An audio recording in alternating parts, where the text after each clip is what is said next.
So maintaining all of the content on Learn has been a bit of a challenge. As a training team, we've looked at various ways to audit this for a number of years, but when we start digging into the dashboard, you could get an idea. Right now we're sitting around 100 different lesson plans. Not all of them are live yet. And then inside the workshops, we have almost 110 different workshops. And then inside of courses, we'll see some more courses kicking in the near future. So tracking how to maintain all of this has really been a struggle. And Doc's team has had a similar issue across all the hub sites, Codex, etc., all of the places, just being able to see what do I need to audit or maintain. And how we have done it so far is to use edit flow and create editorial metadata. So custom editorial metadata. And that allows us to have a checkbox or something of the sort inside of any of the individual lesson plans, noting, you could see here's the column that we could see if we have those things turned on. The more things that we turn on in here, make viewable, the more columns we get. It becomes cluttered, and there's no easy way to say, show me only, for instance, all the lesson plans that have a slide, that have slide decks connected. So in order to view all of that, somebody has to read through each of these things rather than saying, I'm swinging in and would like to look at all the lesson plans that have code snippets. Show me only those, and let me go test the code snippets to make sure they work with the current version. So that's been a bit of a challenge in that regard. So our custom metadata, what it allows us to do is, if I edit any one of these themes,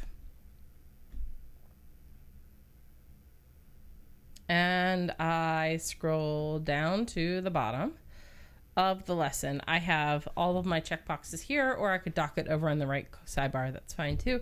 But I can check off all the different things, like this doesn't have any slides, or it does have slides, and or are these slides downloadable? We have different types of questions that we're asking. First of all, about some of the assets that are connected to each post type. We also run into issues where, let's pretend that so we have this as a code snippet, and then down below we should be marking that this contains a snippet of code, and that was not checked, so now it is, in case we ever need to come through and test out all the code snippets. In addition to that, let's pretend that, go into all lessons, and if I looked at add new blocks to the directory, and I scroll down a bit, let's say that the directory UI somehow suddenly changed so much that we needed to update things. We do see that happening more with the version of WordPress that we're coming up into. The block toolbar is changing inside of most blocks. So if I wanted to see all places where a screenshot needed to be changed, what I would like to do is see over here in the block, or maybe when we are in the media library and we're working in here, I would like to see some kind of a checkbox or something in this area that would allow me to select, like, what version of WordPress is this and what am I showing? In this case, I'm showing block directory. But if I were looking at, this also shows the post editor interface. This might be a case where, if I'm looking at all lessons again,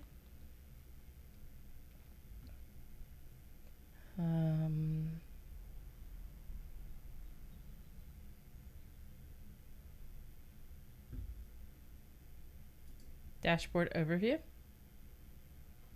Inside of the dashboard overview, the parts of the screen that I might be referring to, the admin bar, I might be referring to areas on the left sidebar in particular.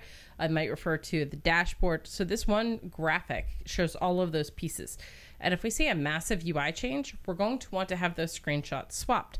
So what I would like to do for this image is perhaps label a few areas in this that I am demonstrating or showing all at once, visible in the media library and or the block settings over here on the right, so that we could, in theory, give somebody a link that says all of these screenshots that show this version of WordPress and this particular piece of WordPress, combine that filter and give them one link, similar to having multiple tags and giving somebody one link that shows multiple tags in the one link, or multiple categories, I think was actually appropriate. I'm not sure if tags can do that. In any case, multiple specific features. The reason for requesting such a feature is that we get contributors that come in through a contributor day. They may be with us for 2-3 hours total ever. They might swing in, and if we have one easy link that we could give to them, giving them something that is easier. Obviously, configuring all of these settings could be quite time consuming, but once done and well maintained, it will be easier for a new contributor to come in. And when we help new contributors the most, that's going to increase their likelihood of sticking around. Often we hear that contributors feel overwhelmed, confused, what have you, about how do I begin, what do I do, and we don't see a lot of that retention for people to stick around. So the more that we can reduce that barrier and reduce any confusion by saying, here is a list somewhere of all screenshots that show this and this, or all videos that show this and this, or multiple filters within that, I think the easier it will be to identify what needs to change for a release, and easier to help that one person get started doing that thing. So maybe we want to give somebody all code snippets that show PHP. Please go test them against WordPress version whatever that's coming out, and walk them through, pull the release candidate and run through some tests, and then stage those and take it live. So that idea of simplifying the barrier for contributors that only swing through periodically once in a while, the easier we can make it on them to get off and running, the better. Also, it's really tedious to track everything that we've got that needs to be maintained. And the edit flow plugin that we've got just isn't really there yet, and they have not been actively developing that for some time. Other requests that have come in, let's look from front of site. View site here. In various places we have, for instance, if I were looking at, how to use block patterns. On this, if somebody found a typo, a grammar, or whatever, and that looks, that's kind of weird in its spacing. That makes it look like a typo. If they found something wrong, we want to click this let us know area. That submits a form, and the form asks, what's the address of the site? But they just left the site, so they don't know what the address is. What would be really helpful for us is if submitting something, clicking on a thing, were to capture the comments only in the dashboard of that thing. So this lesson plan has something that is incorrect, inaccurate, out of date, whatever about it, or just even confusing, whatever the feedback is, where Docs has indicated that they would like to see that, and I tend to like this idea, is that comment gets gathered and maybe collected down below. I know that Editflow has editorial comments, but what we could do with that is to display the comments that somebody leaves from the front end automatically as just a comment down below in this area. And then perhaps also trigger a Slack notification, set up Slack channels that are just the bots talking, not interrupting the regular team channel, collecting what's going on in that area, and maybe turn off in Slack the ability for people to comment or something just to keep the chatter out of that. I don't know. But collecting that feedback inside of a place like this would also be super beneficial, really, really helpful for us. Another piece to that same kind of thinking is if somebody would like to modify, at this time what we might do is give them a front-end WYSIWYG way to modify, like, this sentence needs to be reworded. Maybe it's awkward phrasing or something like that. They could do a highlight suggest and start typing the changes that they'd like to see and have that suggestion populate a draft on the back end. That could be cool. But even if we don't get quite that advanced yet, just being able to capture that feedback directly to that specific lesson plan would be really, really beneficial. Other parts to all of this, we want to keep that revision tool. And in the revision tool, for instance, we see that this one at the top, we have this revision tool And I could, if I set up this, I could do a save for later option, or I could hit update. We want to keep that. We also want to basically lock up that people can, within the team, lots of people can modify basic taxonomy to things, like saying that this is tied to whatever version of WordPress it's related to and all the assets of that thing.